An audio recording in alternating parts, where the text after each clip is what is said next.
Olá, seja bem-vindo ao Estudo Bíblico. Aqui é o pastor Robson da Ondadura Joinville. É uma alegria receber você para esse tempo especial. Nós vamos juntos estudar a Bíblia. Por isso já pegue aí a sua Bíblia, seu caderno de anotação ou então no seu celular mesmo para você anotar as informações que nós vamos compartilhar com você nessa tarde. Eu estou falando nós porque eu não estou sozinho, eu estou aqui com o meu amigo pastor Gustavo Kuipers. E aí, Caipão? É isso aí, boa tarde, pastor Rob. Olá, pessoal de casa. Aqui é boa tarde, né? Nós estamos gravando na tarde. A gente mas para você... tá bem na tarde, né?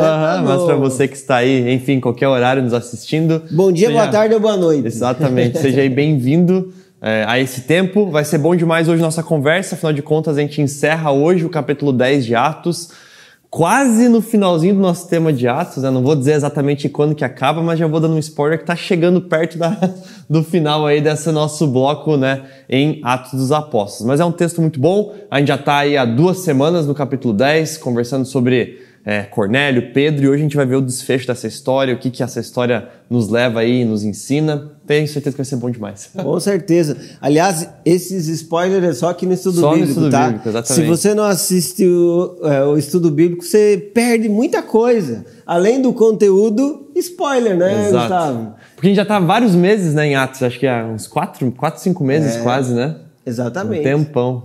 E aí, está chegando, calma, em breve, o próximo tema vai ser muito bom também. Mas estamos empolgados aqui com o capítulo 10 de Atos, porque é um capítulo, assim, primoroso. Nós dividimos ele em 3 partes. A primeira parte, onde Deus tratou diretamente com a pessoa que iria ouvir a mensagem do Evangelho. Cornélio, que era um centurião, que era alguém que tinha uma autoridade diante dos romanos e até mesmo dos outros povos. Então, Cornélio era um homem temente a Deus, que tinha uma família temente a Deus. Cornélio era um homem generoso, mas ele ainda não conhecia Cristo.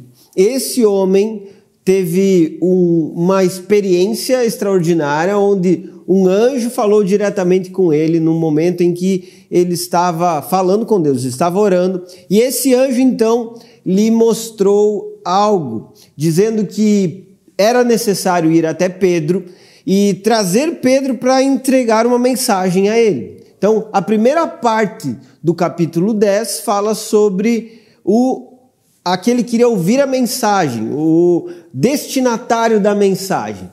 E a segunda parte fala sobre o mensageiro, aquele que queria transmitir a mensagem, que é Pedro.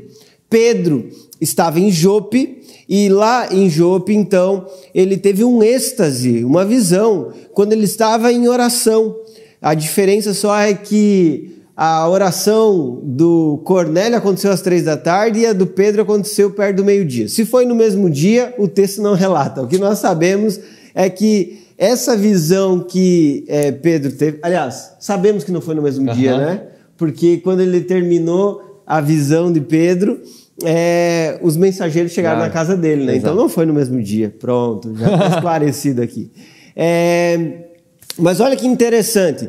Pedro, ele teve essa visão, e nessa visão descia um lençol do alto com vários animais, répteis, e Deus então lhe disse: mate e coma. E Pedro disse: nunca, jamais. O que é impuro eu não vou comer de jeito nenhum, nem sequer vou tocar, nem vou chegar perto, não quero saber disso. E aí então aquela voz diz para ele: não considere impuro aquilo que Deus tornou puro. E aquela compreensão que Pedro teve, ou a compreensão que Pedro teve naquele momento, é que Deus estava falando com ele sobre pessoas, não sobre os animais diretamente. Diante disso, ele conversou com os emissários que foram enviados por Cornélio até Pedro, e Pedro decidiu então ir em direção a Cornélio. E nós chegamos então na terceira parte desse texto, que é quando Pedro chega até Cornélio, ele é recebido por Cornélio na parte de fora de sua casa. Cornélio se dobra para adorar a Pedro, e Pedro diz: não, eu sou um como você. E aí então Cornélio diz: agora entra aqui dentro, está todo mundo esperando você. Nós queremos saber qual é a mensagem que você tem. Termina assim a segunda parte que nós estudamos na semana passada. Se você não assistiu esses estudos, você pode olhar aqui no canal da Ondadura e encontrar todos esses estudos.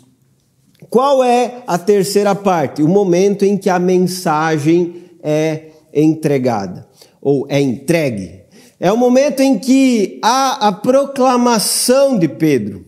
E algo que é muito importante nós entendermos é que essa mensagem que Pedro transmite, ela é muito clara, organizada e direta.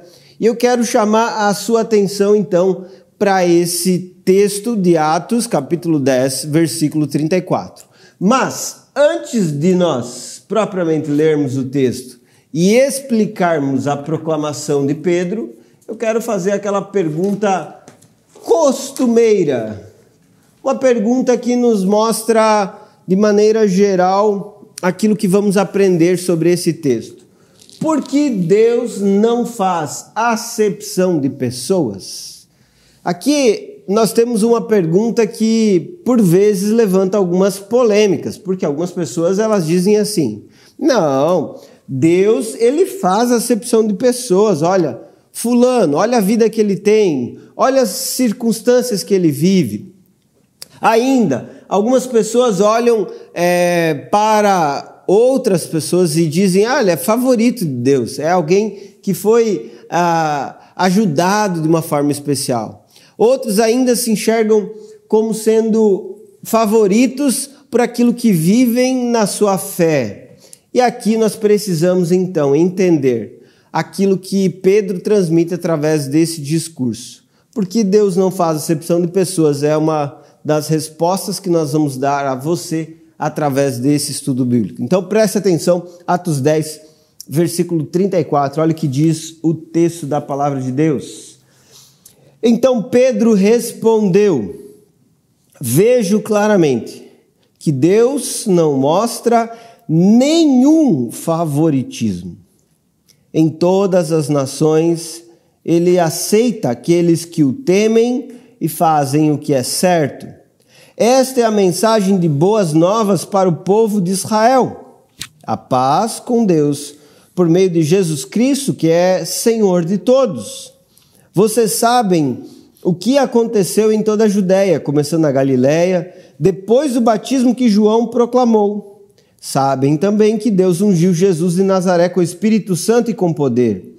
Então Jesus foi por toda parte fazendo bem e curando todos os oprimidos pelo diabo, porque Deus estava com ele. E nós somos testemunhas de tudo que ele fez em toda a Judéia e em Jerusalém, onde o mataram. Penduraram-no numa cruz, mas Deus o ressuscitou no terceiro dia e permitiu que ele fosse visto. Não por todo o povo, mas por nós que fomos escolhidos por Deus de antemão para sermos suas testemunhas. Nós fomos os que comemos e bebemos com ele, depois que ele ressuscitou dos mortos. Continuando aqui, gente. E ele nos mandou anunciar sua mensagem em toda parte e testemunhar que Deus o designou juiz dos vivos e dos mortos. É a respeito dele que todos os profetas dão testemunho, dizendo que todo que nele crer receberá o perdão dos seus pecados por meio de seu nome. Vamos parar por aqui, gente. Daqui a pouco nós já retornamos aqui nesse texto, mas eu quero chamar a sua atenção para algumas coisas que estão aqui acontecendo. Então, já fiz um apanhado geral do contexto daquilo que estava acontecendo até essa realidade onde Pedro ele começa então a proclamar uma mensagem. Aquilo que é reconhecido por muitos como sendo o querigma de Pedro, a sua proclamação, a mensagem, de uma forma até bastante direcionada, é o que Pedro sempre ensina em seus sermões. Você tem desde o capítulo 3, mensagens claras que Pedro transmite, ele utiliza um padrão muito parecido, como se fosse um esboço da mensagem de Pedro. E aqui está então essa proclamação de Pedro. Primeira coisa, Cristo é o Senhor de todos. Depois, o ministério na Judéia e na Galileia. Depois, rejeição e crucificação, ressurreição, testemunhas escolhidas e comissão. Perceba que é como se fosse o resumo daquilo que Pedro transmitia na sua mensagem, o resumo daquilo que o Evangelho de Marcos apresenta, inclusive porque Marcos é alguém que foi influenciado por Pedro, foi alguém que andou com Pedro e, consequentemente, ele transmitiu esses ensinamentos através do que ele ouvia de Pedro, seguindo até esse padrão querigmático aqui que nós temos nessa organização. Mas, basicamente, ali no versículo 34 que está aparecendo a ideia de que Cristo é o Senhor de todos. A primeira coisa que ele diz no versículo 34 é que Deus não mostra nenhum favoritismo. Deus, ele não faz acepção pela nacionalidade.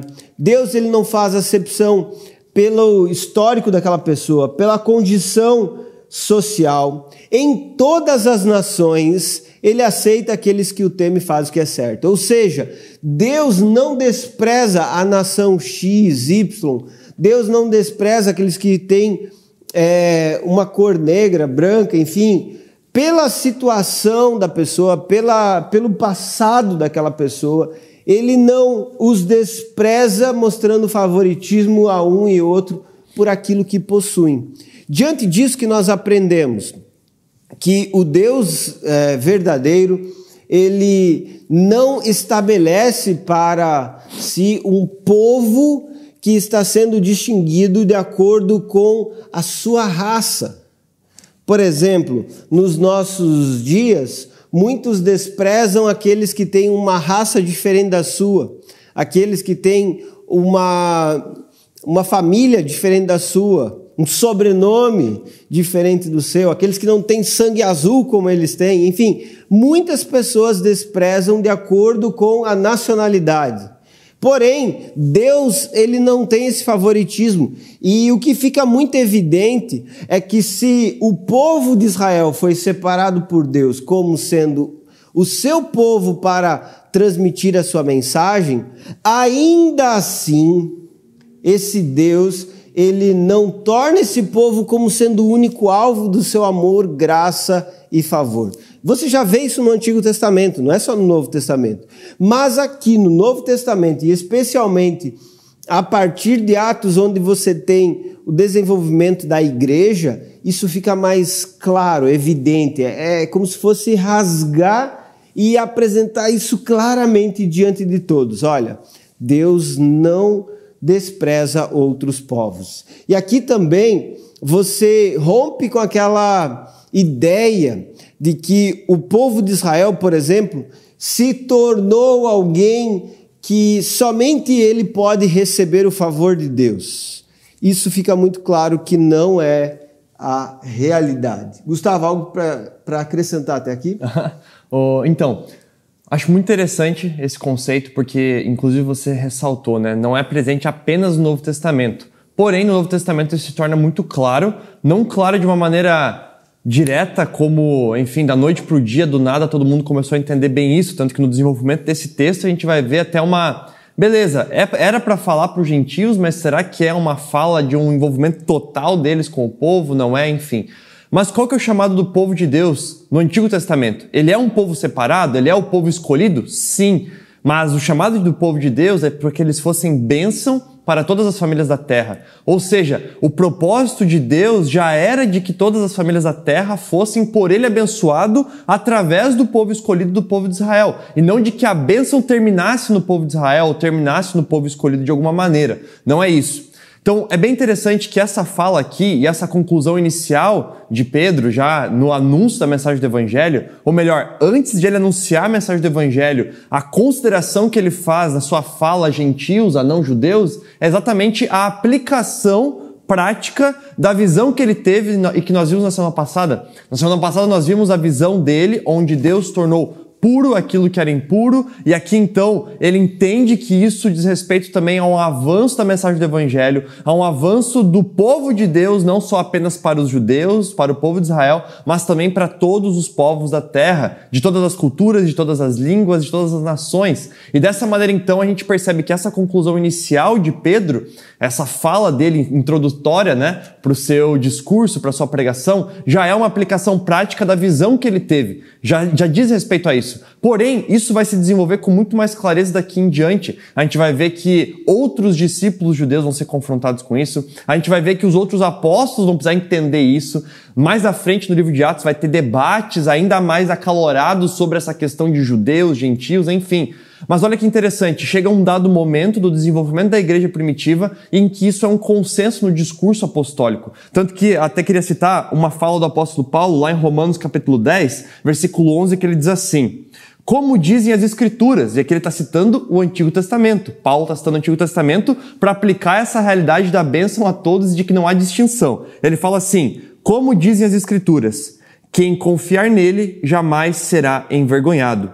Nesse sentido, não há diferença entre judeus e gentios, uma vez que ambos têm o mesmo Senhor, que aqui inclusive uma das ênfases de Pedro, o mesmo Senhor que abençoa generosamente todos que o invocam, pois todo aquele que invocar o nome do Senhor será salvo. Então é interessante essa fala de Paulo, aqui já reconhecendo com mais clareza esse conceito, já melhor fundamentado dentro da igreja, dentro do discurso apostólico, mas que já aqui em Pedro, na fala de Pedro, a gente percebe isso sendo alimentado e proferido.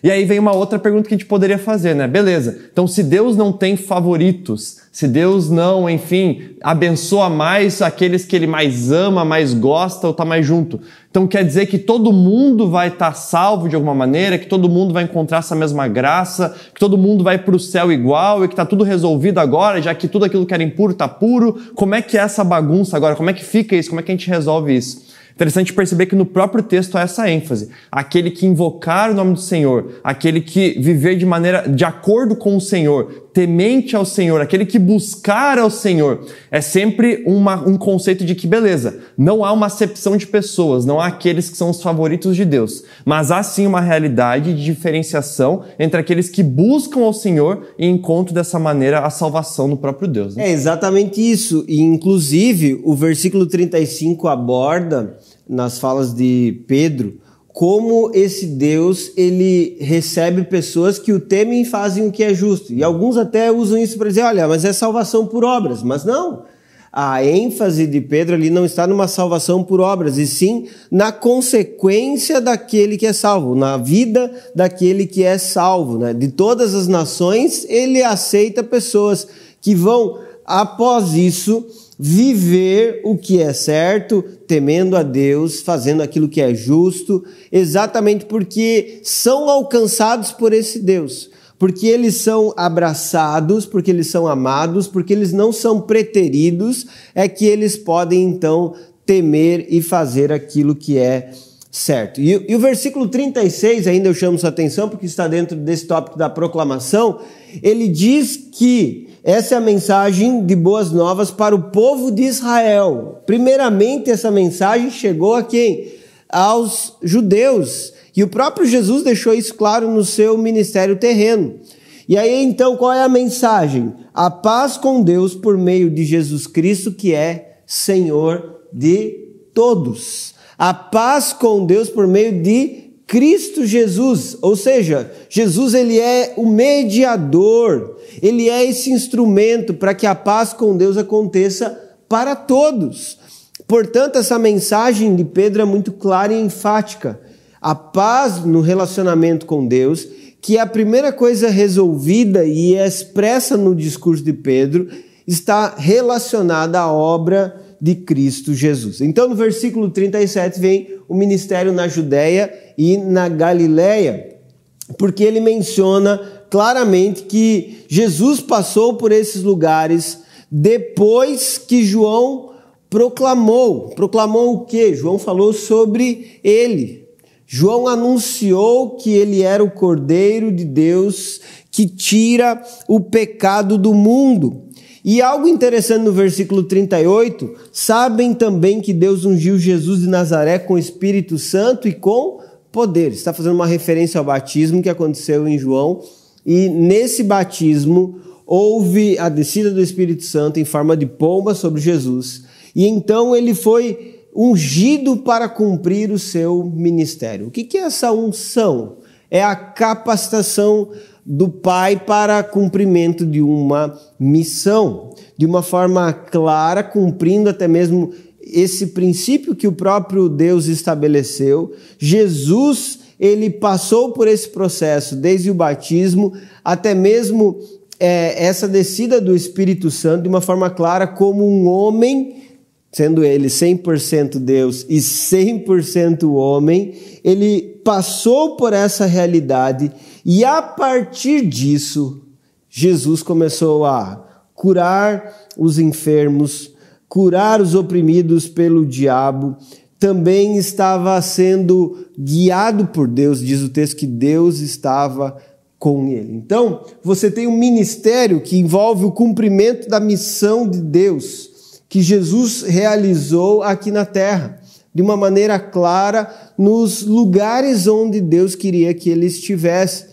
São mencionados especificamente aqui Judeia e Galileia, e nós entendemos que o alcance de Jesus, mesmo nesses lugares mais limitados geograficamente falando, foi de pessoas de diversas regiões, nacionalidades, mesmo a mulher samaritana, que você conhece muito bem, ou ainda encontros com gentios, homens que não eram judeus e que Cristo ministrou sobre eles. Você tem de uma forma clara como o próprio Messias, ele abraçou a pessoas diversas, de diversas nacionalidades e de diversos lugares. Então, o que é enfatizado aqui é a obra que Cristo realizou. O ministério na Judeia e também na Galileia enfatiza aquilo que Cristo cumpriu através da sua ação durante os seus dias aqui na terra. Então, depois você tem a rejeição e a crucificação. Nós somos testemunhas de tudo que ele fez em toda a Judeia e em Jerusalém, onde o mataram, pendurando numa cruz. Interessante que há uma menção à cruz sempre. A cruz é um objeto de vergonha, de desprezo, algo que qualquer um se envergonharia, a não ser que os discípulos compreendessem claramente, que é o caso de Pedro, que a cruz foi essencial no cumprimento do plano que Deus estabeleceu. Era necessário que ele fosse considerado maldito, colocado naquela cruz, para que então ele carregasse os nossos pecados. Ser crucificado não foi um acidente, não foi uma obra do acaso. Pelo contrário, cumpriu plenamente o propósito que o Pai estabeleceu para Cristo aqui na terra. Não foi em vão a crucificação, não foi algo aleatório que ali aconteceu. Pelo contrário, foi algo preparado pelo Pai. Então você tem a rejeição e a crucificação, que obviamente está falando sobre a sua morte também, como sendo parte da mensagem que Pedro transmite. Esses homens precisavam conhecer o Cristo desprezado, o Cristo que foi para a cruz, o Cristo que foi humilhado. E nesse contexto como um todo, ele é reconhecido como servo sofredor, como aquele que experimentou em seu corpo o sofrimento por cumprir a vontade do Pai. É muito interessante essa ênfase de Pedro, no discurso da pregação do Evangelho, porque, enfim, isso nos instrui muito também e nos ensina muito. A gente percebe que, ao longo de todo o Novo Testamento, e aqui principalmente no livro de Atos, há diferentes menções à pregação do Evangelho, diferentes situações onde o Evangelho é pregado, mas em diferentes situações, respeitando o contexto do pregador, o contexto dos ouvintes e aplicações práticas a isso, que nós percebemos e vemos, a gente vê também um corpo, um esqueleto daquilo que é essencial fazer parte da evangelização, aquilo que é essencial fazer parte da mensagem do evangelho. Então a gente vê, por exemplo, que Pedro aqui não está preocupado apenas em se conectar com Cornélio de uma maneira a atropelar elementos que são importantes e essenciais. Afinal de contas, lembra? Cornélio, ele era inclusive um oficial do Império Romano. Então Cornélio sabia bem que cruz era um elemento de vergonha. Então agora ele está apresentando para Cornélio o Deus que ele crê, Jesus Cristo, mostrando a ele que esse Deus passou por um elemento de maior vergonha que o Império Romano fazia com que pessoas passassem, humilhação, tortura e morte, que era, por exemplo, a cruz. Então, se a gente fosse pensar assim, Pedro quisesse estar fazendo aqui uma pregação bem marqueteira, assim, para com certeza convencer Cornélio de aceitar Jesus ou algo do tipo, talvez ele não iria usar essa linguagem, porque Cornélio ia pensar assim, mas que Deus fraco, né? Eu sou um oficial romano, sei que nós romanos matamos pessoas na cruz, e isso são pessoas vergonhosas, bandidos, são pessoas que devem ser humilhadas, e agora esse Deus é esse, então, entende? Mas não, isso faz parte da pregação do Evangelho. E a pregação do Evangelho aqui, então, contém a vida e obra de Jesus, sem esconder aquilo que fez parte completa da vida e obra de Jesus. Ele cita que Jesus comeu e bebeu com eles, mesmo após a ressurreição, dando aqui testemunho de que a ressurreição de Jesus foi verdadeira, de que não era apenas um fantasma, não era apenas um espírito ali, não, mas que Jesus verdadeiramente ressuscitou ao ponto de comer e beber com eles. Não é só um detalhe aleatório, faz parte do argumento de construção de que ele realmente ressuscitou. Além disso, a questão da cruz, né? A paz com Deus que é conquistada por meio do sangue de Cristo derramado na cruz. É o sangue da reconciliação, é a paz com Deus por meio da reconciliação de Cristo, e uma paz que extrapola o nosso entendimento, tanto que a conclusão que a gente vai ter neotestamentária é que essa paz excede todo entendimento. Como assim? Ela é uma paz tremenda, ela é uma paz diferente da paz do nosso dicionário. Se você abrir aí o teu dicionário, o que é paz? Paz geralmente vai estar vinculada à ausência de guerra, paz é a ausência de conflito, é um tempo pacífico, isso é paz. Agora, a paz que aqui está sendo falada é a paz que vem do hebraico shalom. E essa paz ela é muito interessante porque ela não é uma paz de ausência de guerra, mas ela é uma paz apesar da guerra, apesar do conflito, apesar de situações ruins. Por quê? Porque ela é paz com Deus. É nós estarmos reconciliados e em paz com Deus. Então é interessante que em meio a todo esse contexto de pregação do Evangelho, de vida e obra de Jesus, de testemunho da sua ressurreição, da paz com Deus, aqui ele cita essas questões. E eu finalizo até esse comentário dizendo que é muito interessante ele, como um judeu conhecedor do Antigo Testamento, citar de que toda a Escritura aponta para Jesus. Aquele que os profetas falavam, agora foi revelado em carne e osso. É Jesus Cristo, aquele que viveu entre nós, morreu, ressuscitou ao terceiro dia. Este é o nosso Deus, aquele que durante todo o Antigo Testamento, na boca de todos os profetas, de todos os mensageiros, foi anunciado e prometido, e este viveu aqui entre nós, é Jesus Cristo. Maravilha! E, inclusive, o versículo 40, que vai trazer essa ideia da ressurreição, onde há, de forma muito clara, uma ênfase. Foi Deus quem o ressuscitou ao terceiro dia e fez com que ele fosse visto. Olha só que coisa maravilhosa. Jesus foi ressuscitado pelo próprio Pai. Essa é a ênfase que Pedro traz no seu discurso, declarando o quê? Que Jesus de fato é o Filho de Deus. Testifica a sua divindade, testifica o seu poder, testifica que ele é o Filho de Deus. E como Filho de Deus, ele ressuscitou. A morte não pôde vencê-lo. Pelo contrário, ele demonstrou o seu poder e a sua superioridade sobre a morte. Agora, tem um detalhe interessante. No final do versículo 40 diz que ele foi visto. E aí depois, no versículo 41, há uma menção bem específica, não por todo o povo, ou seja, ele foi visto só por alguns, por testemunhas que Deus havia escolhido de antemão, por nós que comemos e bebemos com ele depois que ele ressuscitou. O que Pedro está dizendo é o seguinte, olha, Jesus ressuscitou, mas depois disso, ele apareceu para um grupo escolhido, para pessoas com quem ele tinha um propósito bem específico. Deixa eu fazer uma pergunta para você.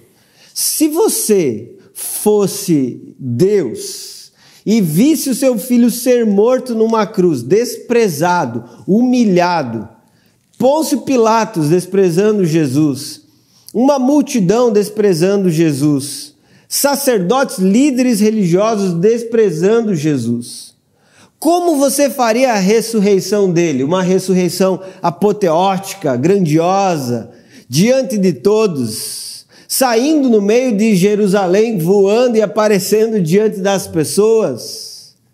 Como você faria a ressurreição de Jesus se estivesse em suas mãos essa decisão?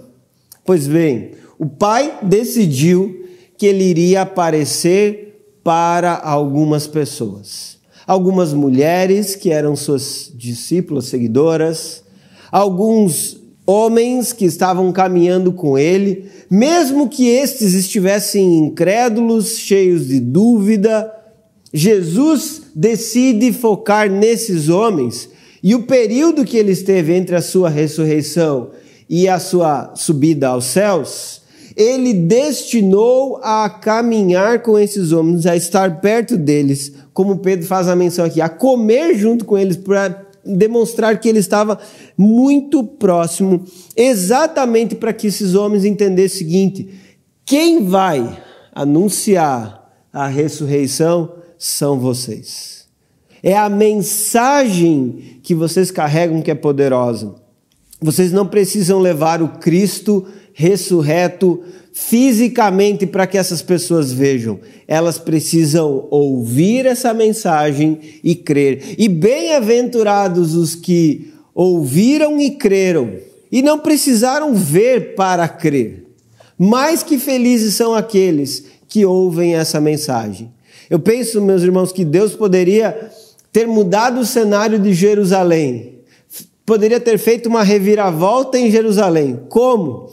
Fazendo todos naquela cidade reconhecer que Jesus ressuscitou, mostrando ele fisicamente. Mas o propósito dele não era esse. O propósito dele era criar, separar, chamar para si um povo que iria, a partir de uma fé e uma convicção verdadeira, espalhar essa notícia da ressurreição por todos os lugares, para que aqueles que fossem convencidos pelo Espírito pudessem crer. Veja que é mais do que um convencimento exterior, o que Deus quer é alcançar o coração dessas pessoas.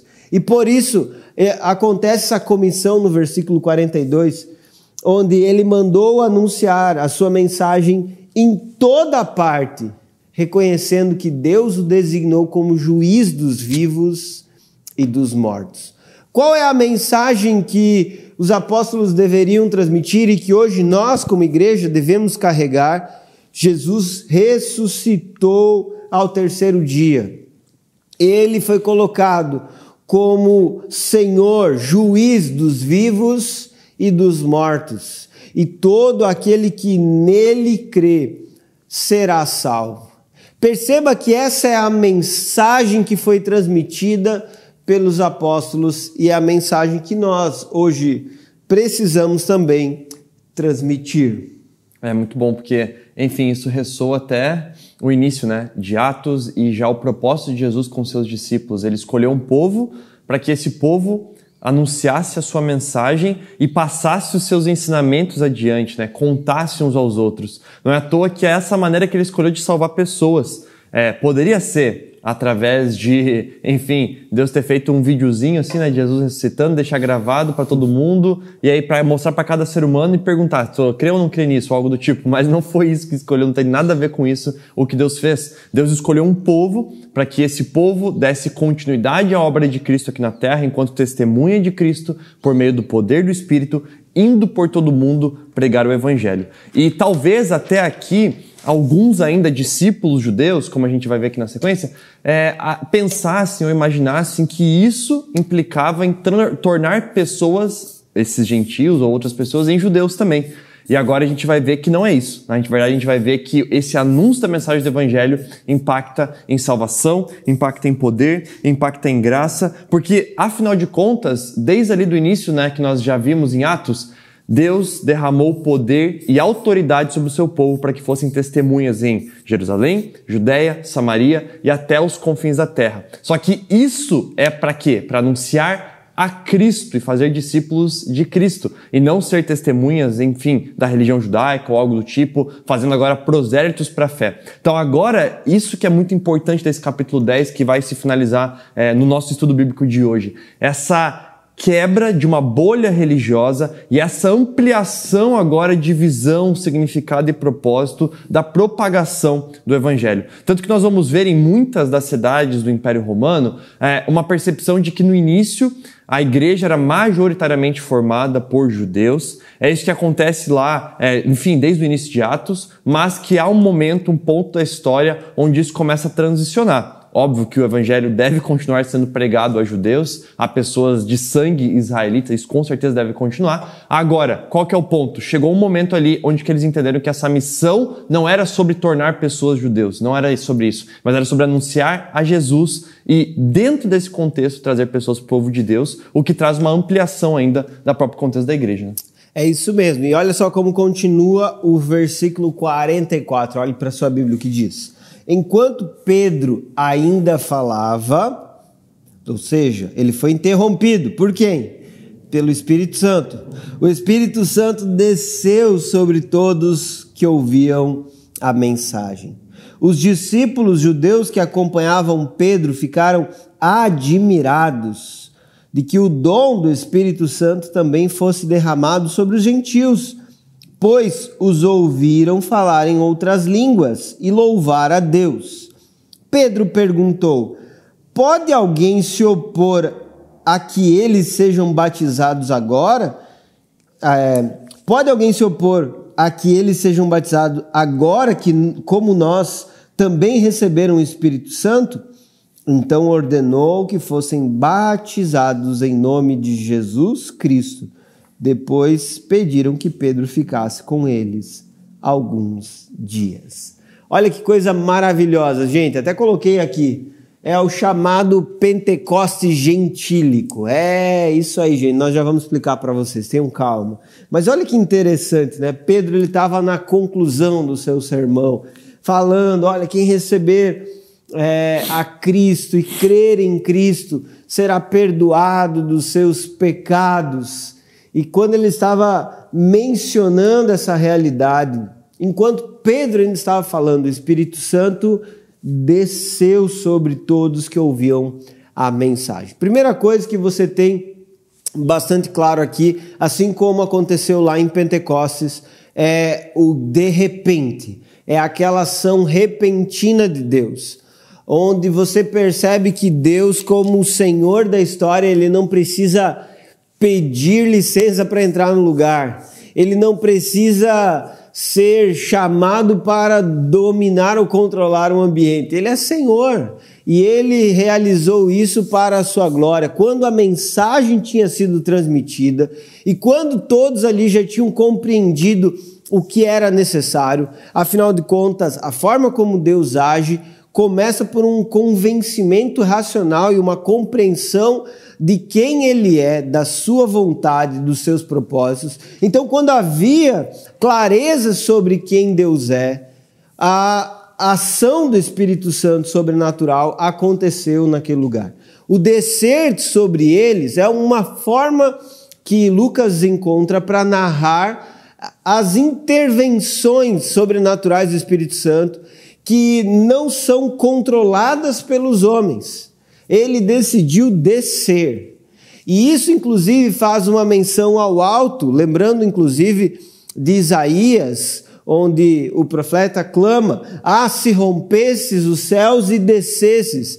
E, de fato, nós temos em Atos vários momentos em que Deus decide romper o céu e descer. Como? Através do seu Espírito Santo. Se nós já tivemos Deus rompendo o céu e descendo através do Filho na encarnação, agora em Atos nós temos Deus rompendo o céu e descendo com o seu Espírito para habitar na igreja. E isso é muito emblemático, porque Atos capítulo 2 você tem o Pentecoste em Jerusalém, que muitos chamam de Pentecoste apostólico. aconteceu na cidade de Jerusalém, onde estavam reunidas muitas pessoas para a festa de Pentecostes. Depois, no capítulo 4, você também tem um momento em que o Espírito desce no meio da igreja. De uma forma muito clara também você tem essa manifestação com a ação repentina de Deus, com a manifestação de dons espirituais e com a igreja glorificando a Deus. Depois, lá no capítulo 8, você tem o que é chamado por muitos como sendo o Pentecostes samaritano. Novamente, você pode compreender ou perceber esses sinais que eu acabei de mencionar. Aqui no capítulo 10, você tem o chamado Pentecostes gentílico. E ainda, quando você vai lá para o capítulo 19, você tem aquilo que acontece entre os Efésios, que é um derramar também do Espírito, que alguns também vão chamar de Pentecostes Efésio. Enfim, são circunstâncias, são momentos onde, de uma forma clara, o Espírito Santo ele é derramado sobre o povo de Deus. Nós entendemos, por um lado, algo muito importante, que essas menções, elas fazem jus a toda a ideia que a igreja iria viver o derramar do Espírito em toda a terra. Serão minhas testemunhas de Jerusalém, Judéia, Samaria, até os confins da terra. Onde chegasse o Evangelho, também o Espírito Santo seria derramado sobre as pessoas. Afinal de contas, sem o Espírito, ninguém poderia crer. Inclusive, você tem isso como evidência, porque Pedro diz, gente, eles receberam o Espírito Santo. O que impede eles de ser batizados? Ou seja, para Pedro ficava muito claro, alguém que tinha o Espírito Santo deveria ser batizado, porque o Espírito Santo é uma prova clara, inequívoca, de que aquela pessoa teve uma fé em Cristo Jesus. Então o que você percebe? Que esses derramamentos, que essas manifestações do Espírito Santo, elas comprovam como o evangelho estava progredindo e alcançando pessoas de diversas nações. E antes de deixar o Gustavo até comentar sobre isso, que eu acho que é muito interessante esse ponto, eu queria só ler para vocês um comentário que foi escrito por Merrill Unger. Ele diz o seguinte: Pentecostes não pode ser repetido, assim como a criação do mundo ou do homem é de uma vez para sempre, como a encarnação e morte, ressurreição e ascensão de Cristo. Isso vem pelos seguintes fatos. Primeiro, o Espírito de Deus só poderia vir, chegar e fazer morada na igreja uma vez, o que fez no Pentecostes. O Espírito de Deus só poderia ser dado, recebido, depositado na igreja uma vez, e isso aconteceu no Pentecostes. E o evento ocorreu num tempo específico, cumprindo um tipo específico do Antigo Testamento, num lugar específico, sobre uns poucos específicos para um propósito específico, a fim de introduzir uma nova ordem. Ou seja, é a transição entre o Antigo e o Novo Testamento. Agora, mesmo tendo em vista essa realidade, o que você percebe?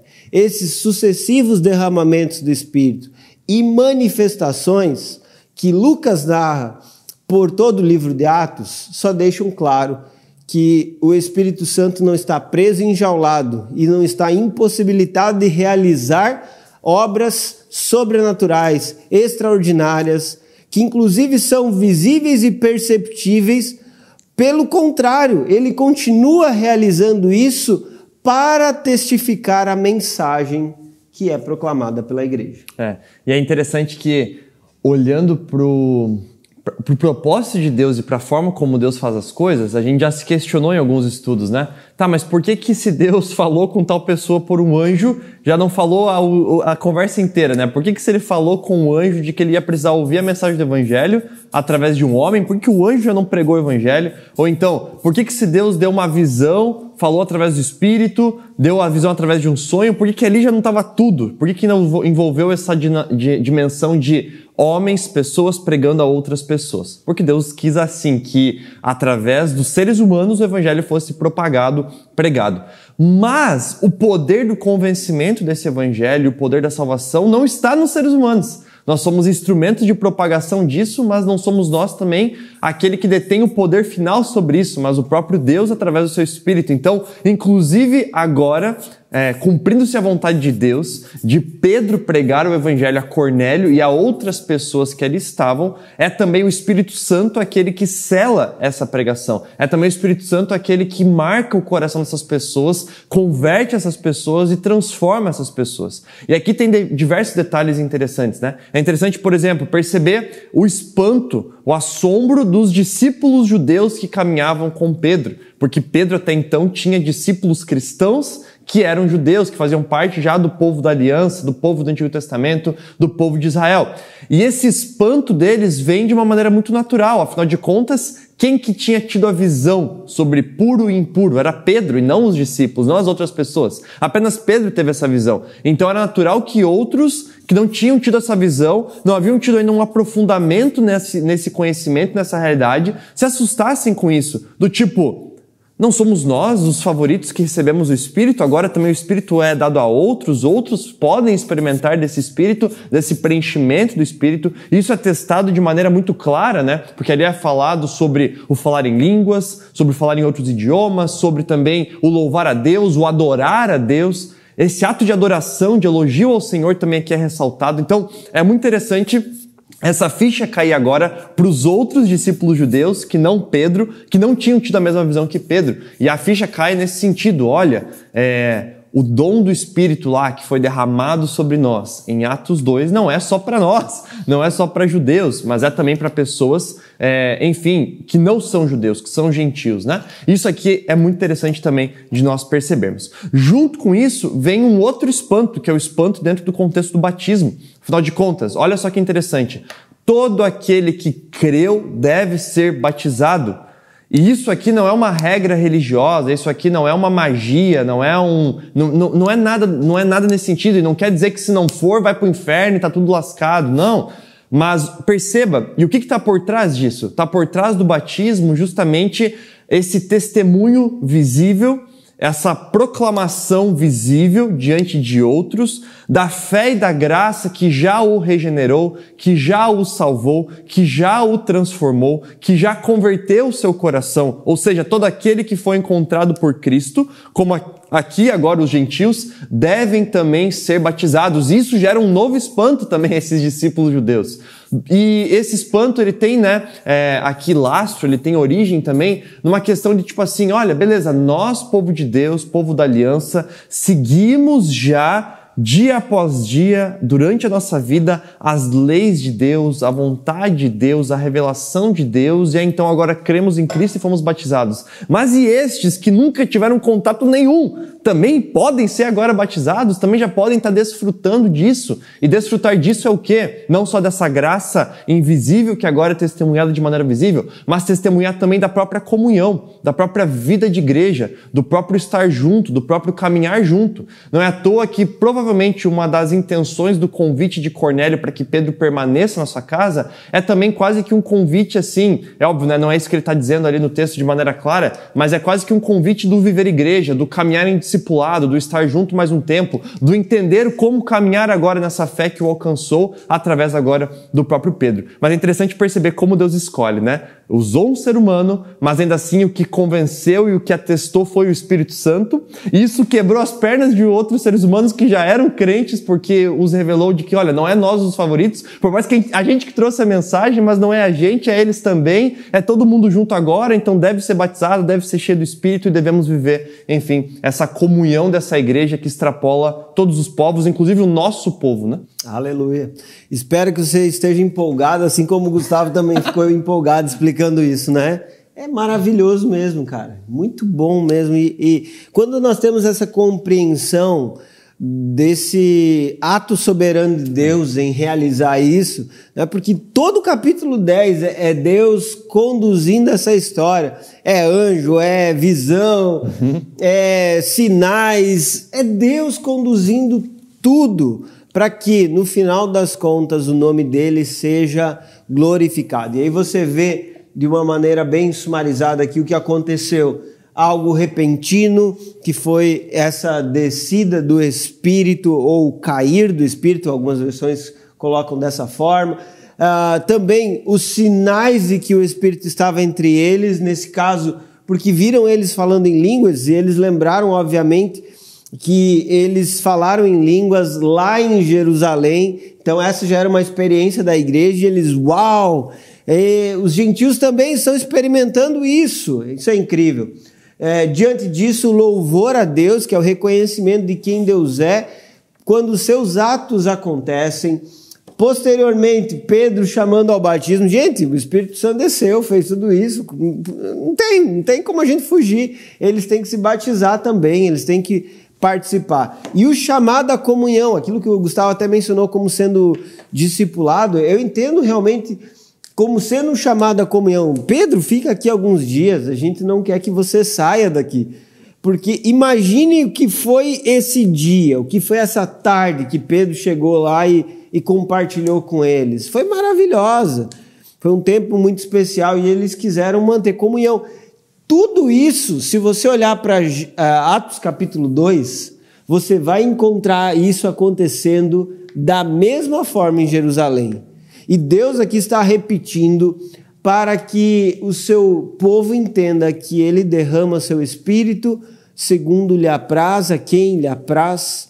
Todos naquele lugar foram cheios do Espírito e todos então experimentaram esse privilégio da salvação que há em Cristo Jesus. Portanto, o que nós temos nesse texto é uma demonstração clara de que Deus não faz acepção de pessoas. Por quê? Porque Ele é um Deus gracioso. Ele não faz acepção de pessoas porque Ele expressa sua graça através da salvação, do perdão e da reconciliação. Há pessoas que não podem lhe oferecer nada. Há pessoas que não conseguem lhe entregar nada. Mas eu tenho essa capacidade e esse talento. O que o homem tem que não tenha lhe sido dado pelo próprio Senhor? Diante disso que nós percebemos, tudo que nós entregamos a Deus é uma devolução diante do que Ele primeiramente entregou a cada um de nós. Portanto, Deus, Ele ama pessoas de diversas nacionalidades. Não existe um sangue mais nobre, uma nacionalidade mais pobre, mais nobre. O que existem são pessoas distintas, de acordo com a região onde vivem, de acordo com a história da sua terra, mas isso não as torna melhores ou piores. Isso não as torna alvo da graça ou não. O que realmente decide o homem ser alcançado é a graça, o favor que Deus decide lhe conceder. E isso é decisão, escolha soberana dele, segundo lhe apraz. Amém. Bom demais, né? Bom Gustavo? Demais. Benção demais. Empolgadíssimo agora para o capítulo 11 também? Sim, com certeza. Que bom que deu para chegar no 11, enfim. Chegamos no 11. E vai ter coisa boa também no 11. Com certeza. Rapaz, capítulo 11 é muito legal. Eu já estava lendo o capítulo 11 e disse, meu Deus, que coisa maravilhosa. Semana que vem você não pode perder o estudo bíblico, que nós vamos continuar estudando a palavra de Deus, compartilhando coisas extraordinárias. Valeu, Gustavo. Tamo junto, hein? Tamo junto. Deus abençoe. E a gente até a próxima. Até o próximo estudo. Tchau, tchau, pessoal. Até.